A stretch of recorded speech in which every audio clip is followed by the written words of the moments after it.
Ay, qué guapos que están. Dios me los bendiga mucho. Amén. Qué bien.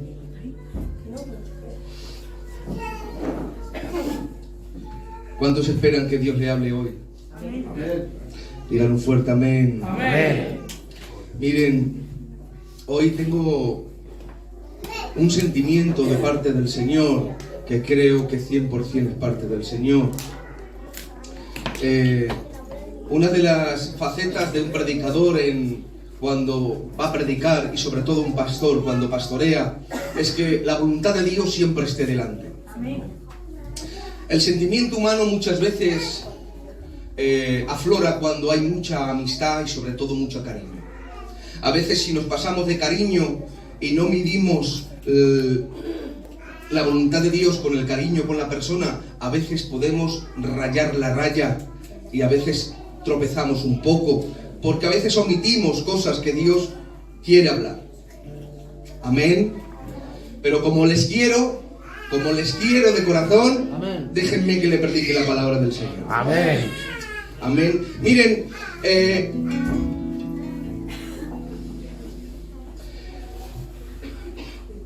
hoy tengo un consejo, que este consejo para mí es un poco difícil de predicar. No por lo difícil que sea la doctrina, no es porque la doctrina sea difícil, sino porque el contexto bíblico es un poco fuerte en sí. Es una historia un poco dramática.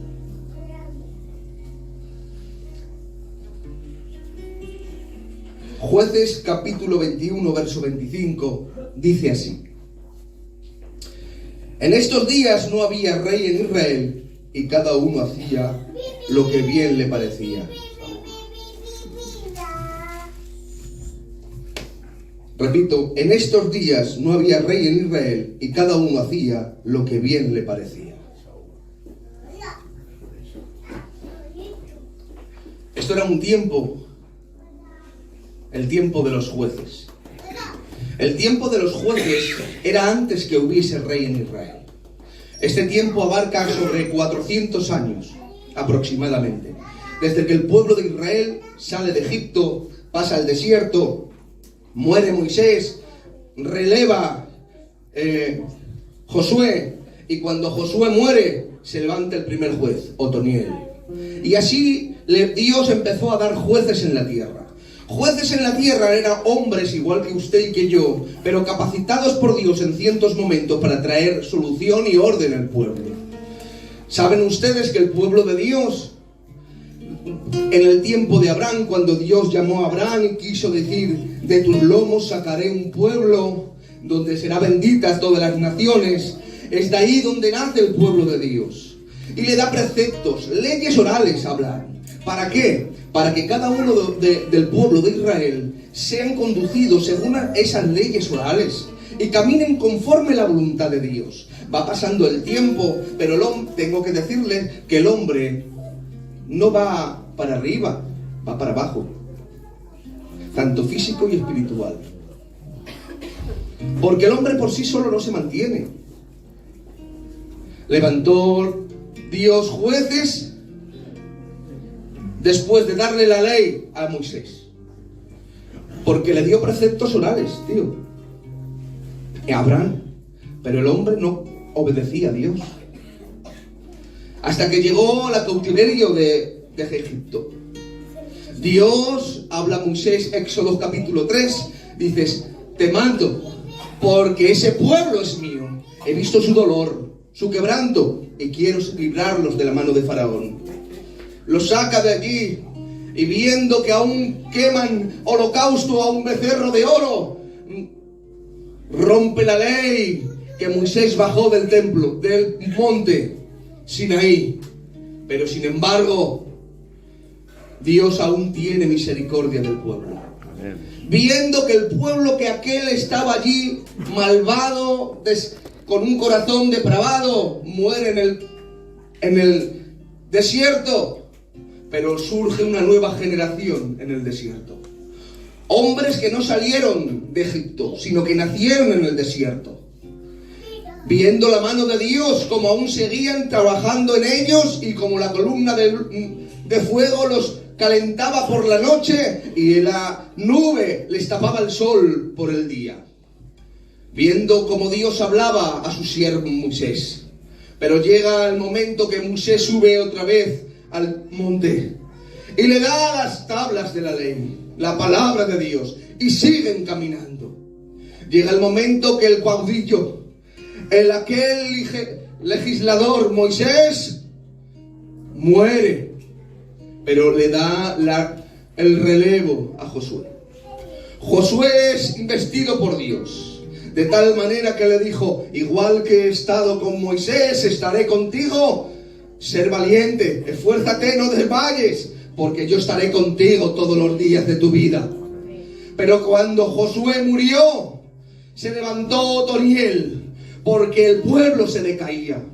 Había una depravación en el pueblo donde se iba a otros dioses. Dios repartió las tierras de las 12 tribus. Cuando repartió las tierras ocurrió algo, que cada uno hacía dominio para sí conforme él quería y no respetaba a sus hermanos y mucho menos a los extranjeros. Se levantaba un rey, un juez, había orden, moría el juez, había desorden. Levantaba otro juez, había orden, se moría el juez, había desorden. Desde Otoniel hasta Samuel, el último de los jueces y el primero de los profetas, 400 años, Dios caminando detrás del pueblo de Israel e intentando llegar a sus corazones. Pero dice la palabra del Señor: en estos días no había rey en Israel, y cada uno hacía lo que bien le parecía. Dios le dio leyes al pueblo, leyes para la siembra, para que tenían que sembrar conforme los días y las formas que Dios les mandó. ¿Para qué? Para que siempre hubiese productividad en el campo y nunca dejase de segar y nunca dejase de llenar el granero, porque Dios no quería hambre en el pueblo. Había leyes para el ganado, para que el ganado estuviese bien fuerte y pudiesen traer más ganado y se multiplicase el ganado y no tuviese que tratar con extranjeros, y que el pueblo de Dios creciese en la economía. Había leyes para los extranjeros y les decía: mirad, no os caséis con hijas de extranjeros, porque los extranjeros tienen otra cultura, otras leyes que yo no he mandado, otros dioses a los cuales adoran, y no quiero que se mezclen. ¿Sabéis por qué? Porque Dios no quería que a la larga se hiciese una costumbre viciada y el pueblo de Israel se corrompiera. Pero había más leyes de la heredad del hermano, leyes para que no perdiesen la heredad. Había hermanos que tenían necesidad económica, y esa necesidad económica pedían prestado al hermano, y si no podían pagarle porque no sabían cómo hacerlo, no llegaba la economía, tenía el permiso de parte de Dios que trabajase su hermano para el otro hermano durante 7 años y así pagase la deuda, y del tiempo que trabajase esos 7 años le darían una porción para que el hermano pudiese empezar de cero y que no hubiese pobreza en Israel. Pero dice la palabra del Señor que cada uno hacía como a él le parecía. Rompían las leyes, comían de los animales que no tenían que comer, porque decía Dios que no podían comer de ciertos animales inmundos porque se declaraban inmundos. Déjenme decirles, y ya se la lanzo de esta manera: ¿saben ustedes que las leyes que Dios da al hombre y ha dado al pueblo de Israel desde los principios de los primeros tiempos no solamente han sido para parte física, sino que ha tenido un doble sentido espiritual? Porque si tratábamos con el no comer, no era simplemente para que no se enfermara comiendo comidas los cuales le producían enfermedades y así pudiesen ser un pueblo más longevo, sino que también estaba hablando diciendo: no toques aquello, no hagas lo otro, porque el pecado es una carcoma que carcome y corcome hasta desintegrar. Porque el pecado hace que enfermemos, porque el pecado hace que muramos, porque el pecado hace que hasta aquí la vida. Porque tengo que decirle, el pecado trae muerte. Amén.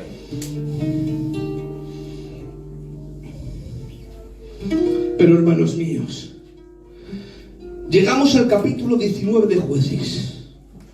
Una historia impresionante, un poco entramañada, un poco difícil, donde se hay tanta depravación espiritual, no solamente moral sino física, donde el pueblo de Israel se corrompió de tal manera, tan fuerte fue el pecado que Israel tuvo, que le llaman los historiadores y los teólogos la temporada oscura de Israel.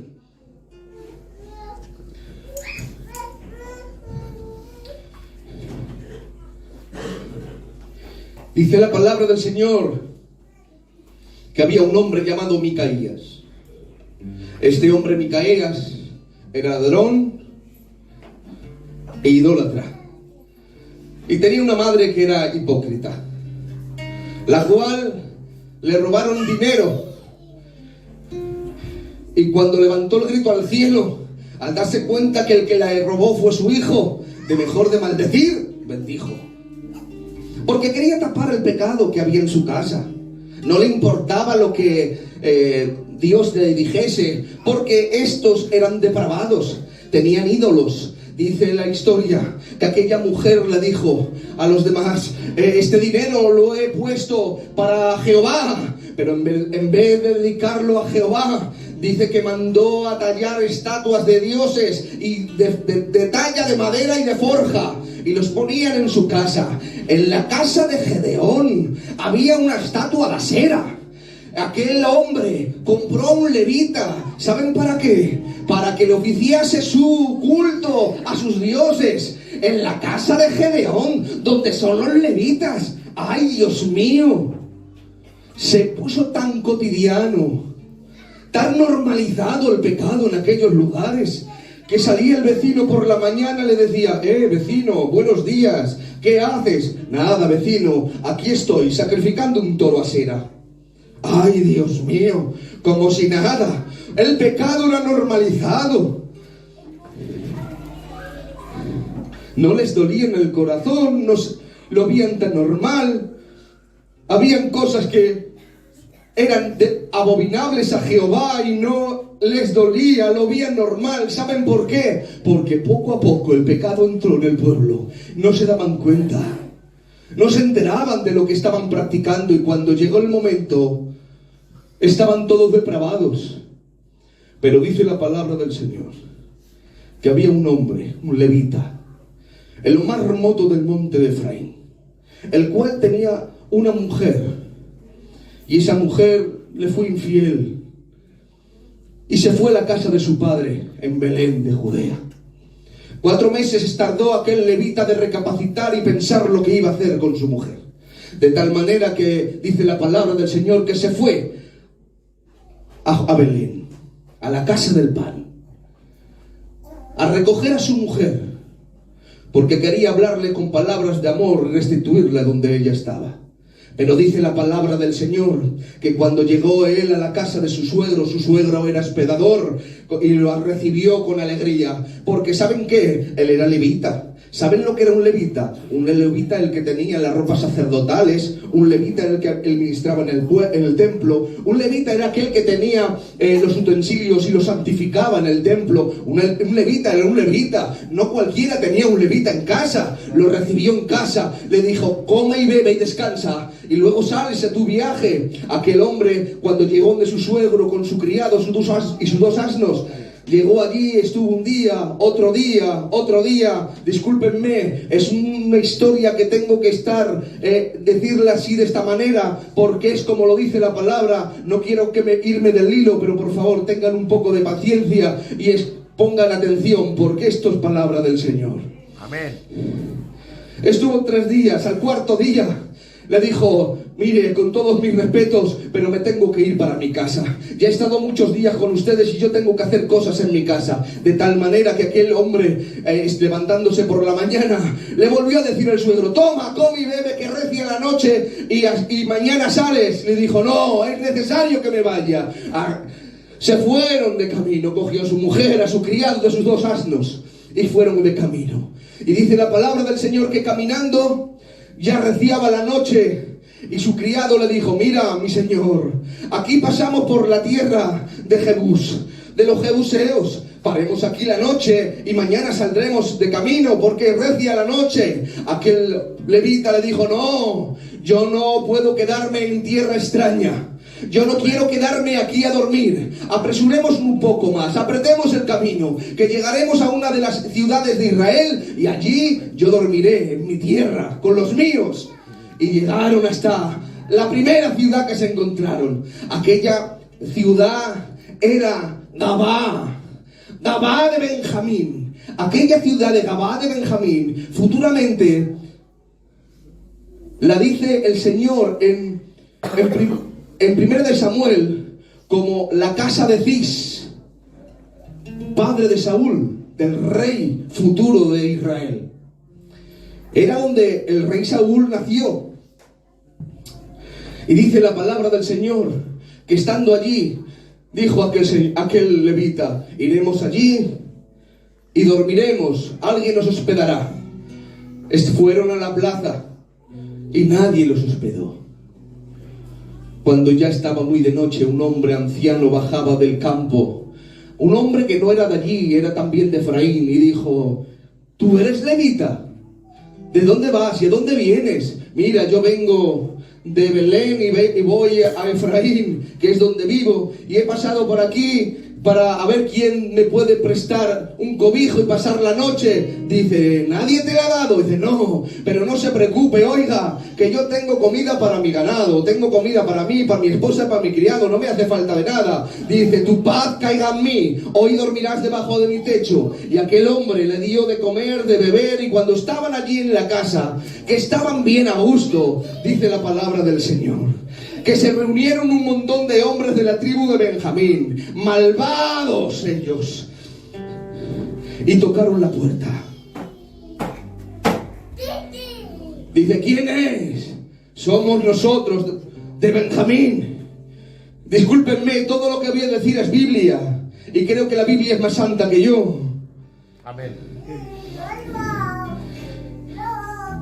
Sabemos que ahí hay un hombre, un levita. Sácanoslo para que estemos con él. Aquel hombre dijo: pero no hagáis este agravio. ¿Cómo vais a hacer esta maldad delante de Jehová? Esta inmoralidad no la podéis hacer con este hombre y en mi casa. Tomar. En un desespero, aquel hombre, viendo que rompían la puerta y eran malvados y no tenía conciencia de uso, el padre dijo: tomad a mi hija virgen y a la mujer de este hombre y haced con ella lo que queráis, pero no hagáis este agravio, que esto es una infamia. Léanlo, dice la palabra, una infamia.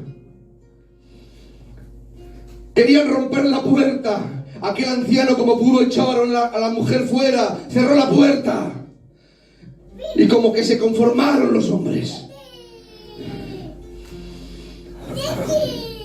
Dice la palabra del Señor que al día siguiente, por la mañana, muy de madrugada, abrió la puerta el levita para ir a su casa, y se encontró a la mujer tirada en la puerta de casa, y le dijo: levántate, que nos vamos para casa.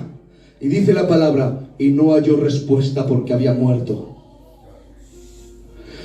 Imagínate el dolor de aquel hombre, que había en el corazón de ese hombre.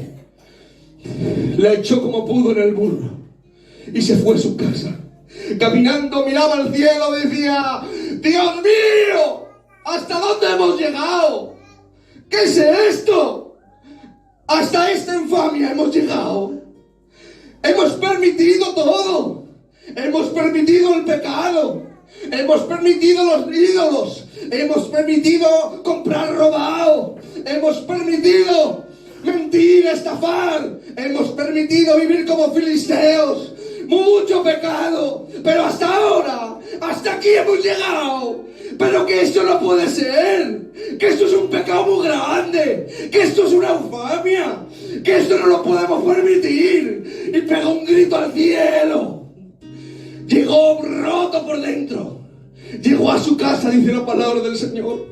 Puso a la mujer encima. Cogió un cuchillo.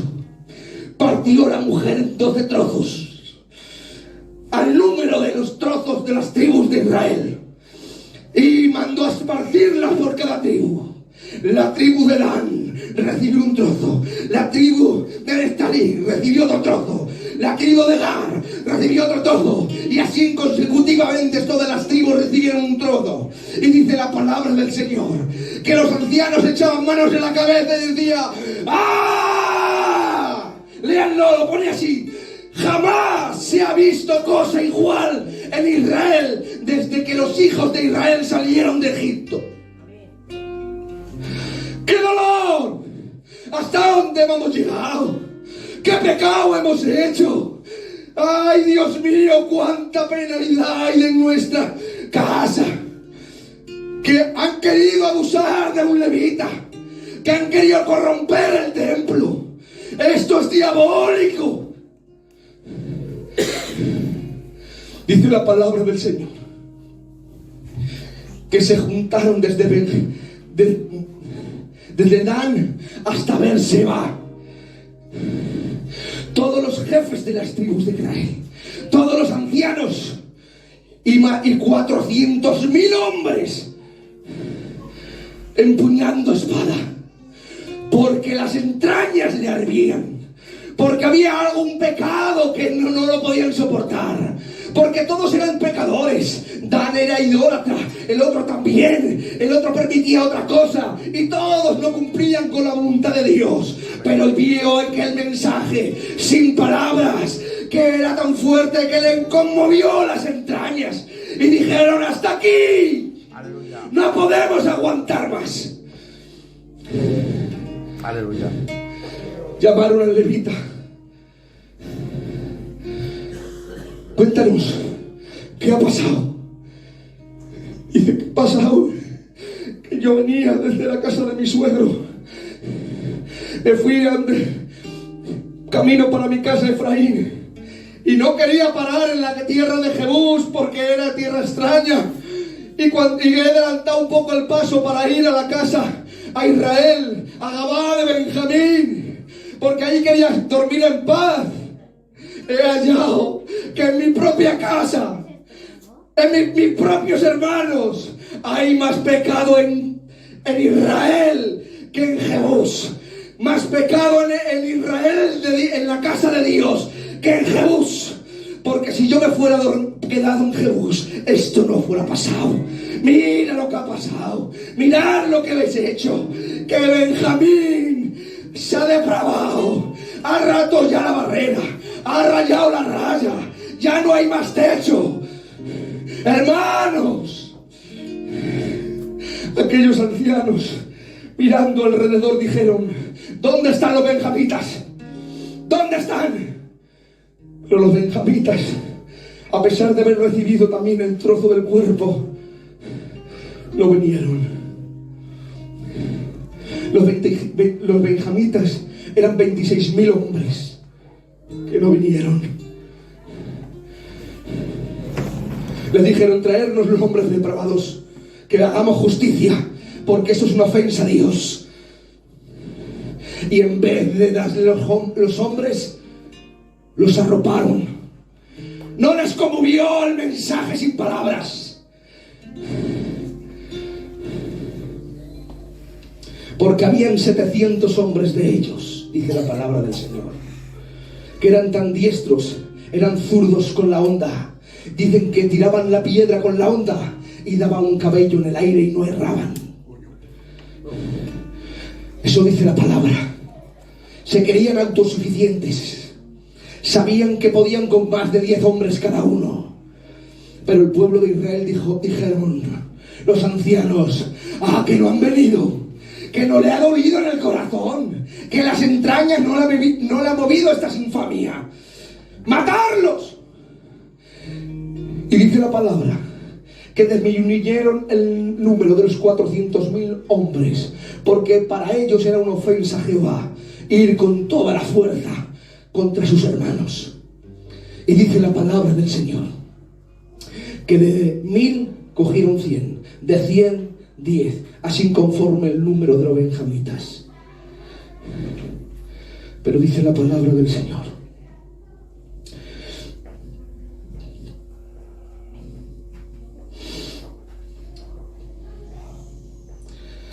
que pelearon la batalla y hicieron una masacre. Murieron todos los benjamitas. Pelearon y exterminaron una tribu.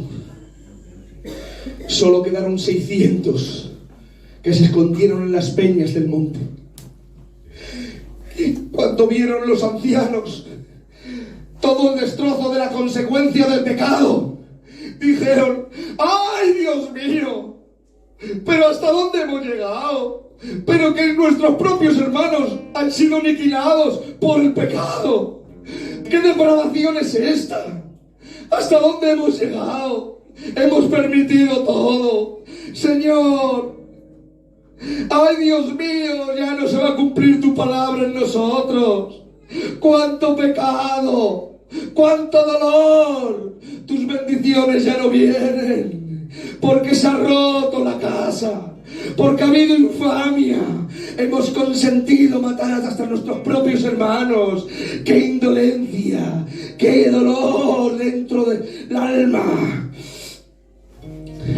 Déjame que decirle que el pecado solamente trae la muerte. El pecado te enferma. El pecado me enferma. El pecado solamente hace que seamos indolentes, que nos depravemos más, que lo bueno lo llamemos malo y que lo malo lo llamemos bueno.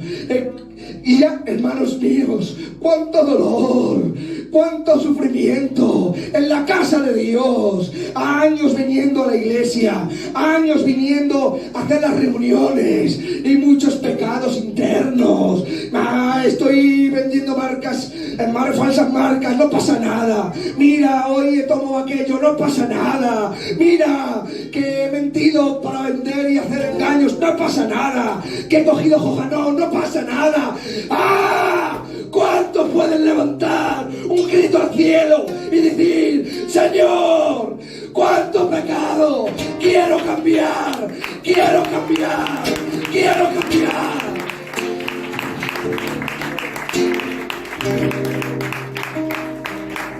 No dejemos que el pecado nos extermine. No dejemos que el pecado nos mate. Porque el pecado es una corcoma que corcome poco a poco sin darnos cuenta y nos desintegra. Mira, el pecado no es lo que hace. El pecado es lo que hace y no le duele. Ay, mi alma te alaba. Si un pecador, un idólatra, si un carnal le conmovió el mensaje de aquella mujer, si los ojos de un carnal puedo discernir y puedo dar juicio según la carnalidad de ellos a los benjamitas, ¿cuánto no más los ojos del Rey, el Santo de Israel, nos pueda ver a nosotros? Aquel que es todopoderoso, aquel que sus ojos son como llamas de fuego, aquel que penetra su mirada en lo más profundo del corazón, aquel que ve las entrañas del alma. Dice la palabra del Señor que parte coyunturas, ligamentos, separa el alma del espíritu, que es imposible, y cierne los pensamientos del corazón. ¡Aleluya! Dice la palabra del Señor en Salmos capítulo 11, verso 4. Él en el cielo tiene su trono santo y sublime, y Él con sus ojos no ven, pero aún con sus párpados nos examina. Porque Él escuadriña los corazones aun cuando cierra los ojos. Él tiene en su corazón, en su pensamiento, le tiene a usted. No piense que cada uno de nosotros podremos librarnos de lo que cometemos dentro de nuestro ser. No piense que usted y yo podemos ocultar el pecado del Señor, porque el Señor tiene los ojos que todo lo ve. Discúlpenme que se lo diga con la amistad, con el cariño que me tienen, como aquel que tiene su estima y con su cariño. Déjame decirle en esta tarde que Dios aborrece el pecado. Amén. Lo vuelvo a decir, Dios aborrece el pecado. Amén.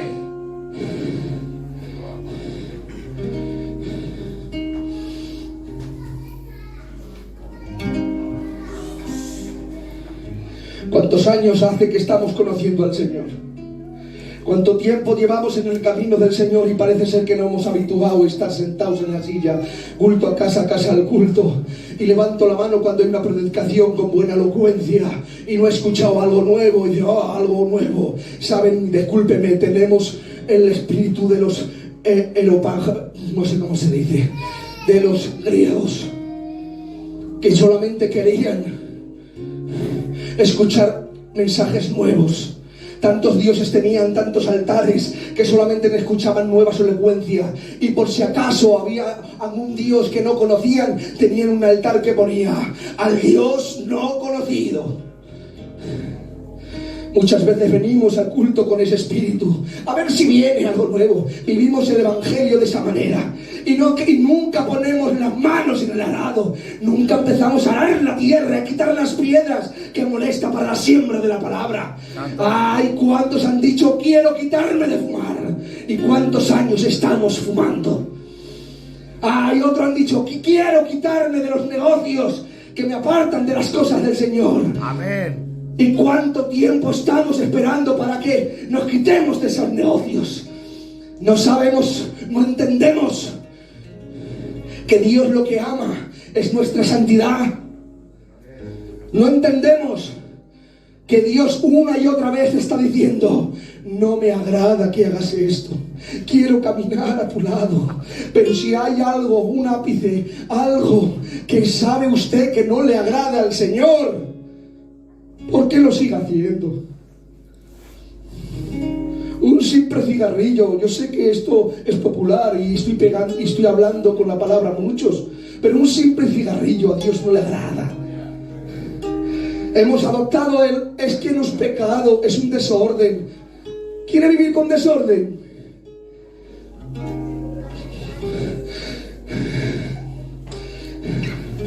Pero tengo que decirle, aquí no hay un levita. Déjeme que se lo ministre de esta manera. Más que el levita, más que la mujer, hay uno que el Padre dijo, yo tengo un cuerpo preparado para partirlo, para que, como dice Hebreos, a vuestros padres os he hablado de muchas formas y maneras, y a vuestros padres a través de los profetas, pero no han escuchado. Pero ahora me place, dice Hebreos capítulo 1, hablarlos a través de mi Hijo. Y yo le he preparado cuerpo. Y hermanos míos, Dios ya ha venido con su Hijo. Él se ha dado en la cruz del Calvario. No es el cuerpo de la mujer, es el cuerpo de Dios. No es el cuerpo de una concubina, es el cuerpo santo, inmaculado del Hijo de Dios. Y si eso no te arde las entrañas, y si no, eso no te hace levantar un grito al cielo y decir, ¡ah! Quiero parar, quiero caminar en santidad. Perdóname, papá. No hay nada que te pueda parar, no hay nada que te pueda cambiar. Ya le puedo decir desde aquí, discúlpenme, si no le cambia el cuerpo de Cristo maltratado en la cruz del Calvario, puede abrir la puerta de la iglesia y marcharse a su casa. Porque aquí Dios tiene algo preparado y claro, que Dios no permite a pecado dentro de la iglesia. Amén. Él coge a los pecadores y los tira fuera, pero va afuera a por pecadores y los santifica y los metes dentro. Amén. Porque no permite pecado dentro. Por eso Dios tira fuera lo que tiene que salir fuera. Pero no se preocupe. Cómo nos acerquemos a la cruz, cómo nos acerquemos a la cruz, cómo nos miremos a la cruz, mirando el cuerpo de Cristo, dice la palabra. Porque el día que mi Cristo fue entregado, aquella noche después de haber cenado, dio gracias y partió el pan y dijo, este es mi cuerpo que por vosotros es partido. Si ese cuerpo partido no le hace daño en las entrañas, no le duele en el corazón, ¡ay, grita! Alguien quiere gritar conmigo, alguien quiere hacer un grito aquí, alguien le duele el corazón, el pecado que hay. Alguien puede chillar, Alguien puede decir: Señor, perdóname. Hermanos, el Evangelio es puro y santo y no cambia. El Evangelio es inmaculado. ¿Saben lo que cambia? El pecado. Satanás. Porque el pecado de hace 30 años no es el mismo pecado que hoy. Satanás sabe con sutilezas entrar dentro de las casas, introduciendo el pecado sutilmente sin darnos cuentas. Amén. Hay herramientas hoy en día que la tiene hasta un niño pequeño, que si son utilizadas por Dios es una bendición, pero como sea utilizada por Satanás, es la perdición del hogar. Es el pecado más grande que puede originar el Satanás, porque se crea la indolencia dentro del alma, que ya no te duele, cuando pecas, que necesitamos que llorar delante de Dios y pedirle perdón. Amén. Dice la palabra del Señor que la mejor obra del hombre es como trapo de inmundicia. Si alguien se cree santo, si alguien se cree bueno, no piense así, porque yo no puedo pensar de mí eso, porque la palabra dice: el único santo, el único bueno es Dios de los ejércitos. Aleluya. Santo Dios. Denle un aplauso fuerte siempre a Él. Fuerte, por favor, fuerte.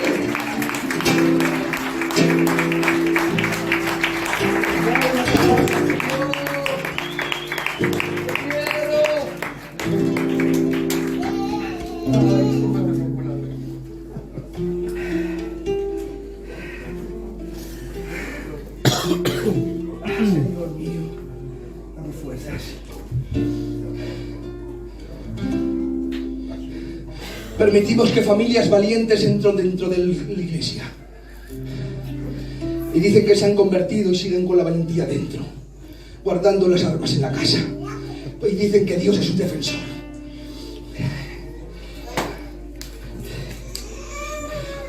¡Qué indolencia! ¡Qué pecado!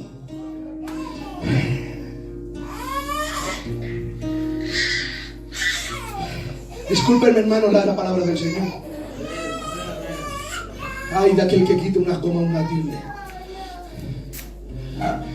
Gloria a Dios. Cuánta mentira. Cuánto pecado de omisión, sabiendo hacer el bien y no lo hacemos. Dios os perdone, pero el cuerpo de Cristo fue maltratado en la cruz del Calvario. Dice la palabra del Señor en Isaías 53: ¿quién ha creído en nuestro anuncio? ¿Y sobre quién se ha manifestado el brazo de Israel? Subirá el cual renuevo delante de él. Como raíz de tierra seca no hay parecer en él, ni hermosura. Le veremos sin atractivo para desearle más. Despreciado, desechado entre los hombres, varón de dolores, experimentado en quebranto, y como que escondimos nuestros rostros de él, menospreciándolo, y no lo estimemos. Tuvimos por azotado y por herido por Dios y abatido, mas él fue abatido por nuestras rebeliones, molido por nuestros pecados. El castigo de nuestra paz vino sobre él, y por sus llagas fuimos nosotros curados. Todos nosotros descarriamos como ovejas, cada cual por su camino, mas Jehová cargó el pecado de todos nosotros.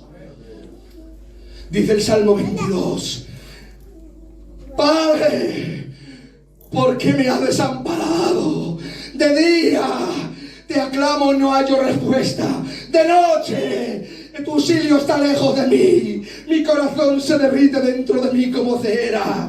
Ay, mi vigor es como un tiesto. Mi boca se ha pegado en mi paladar.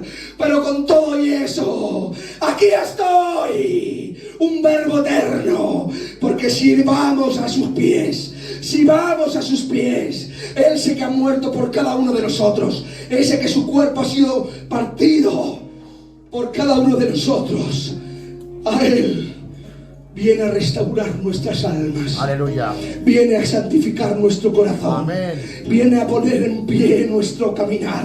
Santo. Viene a fortalecer nuestras manos, a quitar las rodillas paralizadas, a enderezar nuestro camino, a ponernos junto a Él, a redimirnos de nuestros pecados. Pero solamente si te acercas a la cruz, a la cruz, a la cruz, a la cruz. Santo es Dios.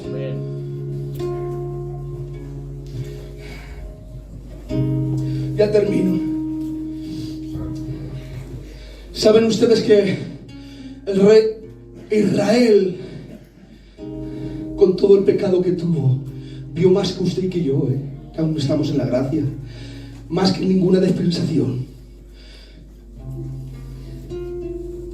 Israel fue idólatra, se depravó, pero vio más que todos nosotros. Vio la mano de Dios poderosa caminando en Egipto con ellos. Vio como un hombre con un cacho palo atemorizó los escuadrones de Egipto.